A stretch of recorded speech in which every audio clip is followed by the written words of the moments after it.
93 дахь удаагийн PDAC 2025 геологи хайгууллын олборлолт, боловсруулалтын чуулга уулзалт маань 3 сарын ихэр бас Канадын Торонто хотод болж өнгөрлөө.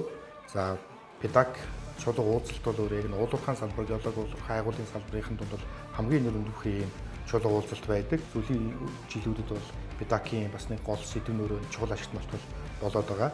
За энэ ч хүрээндээ бас энэ жилийн хурал уулзалт мөн одоо үзэсгэлэн дээр бас энэ талаар бас нэлээд илтгэл танилцуулгууд бас хийгдэж байна. Мөн дүнчлэн ер нь бол энэ energy transition буюу эрчим хүчний шилжилттэй холбоотой энэ дээр энэ critical буюу чухал ашигт мартмал өөрөө ямар үүрэгтэй байх юм. За мөн үүний одоо supply chain буюу одоо нийлүүлэлтийн сүлжээг яаж хангах вэ?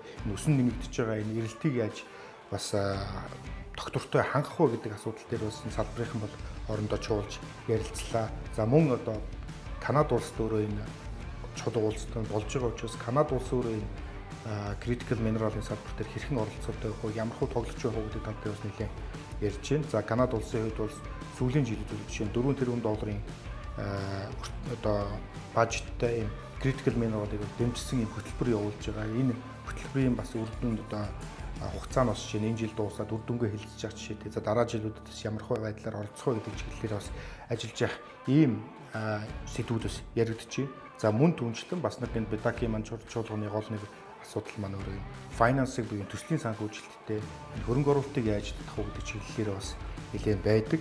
За энэ дээр бол одоо олон улсын бас эдийн засгийн нөхцөл байдал бол сүүлийн жилд бол жишээ нэлээд муудах хандлага руугаа явж байгаа. Тэгэхээр энэтэй уялдуулаад энэ хайгуулын төслүүд, олборлолтын төслүүд маань хэрхэн хөрөнгө оруулалтыг татах, ямар боломжууд, ямар эрсдлүүд, сорилтууд тулгарч байгаа талаар бас хоорондоо биетэйгээ нэлээд зөвлөдөж ярьж байна.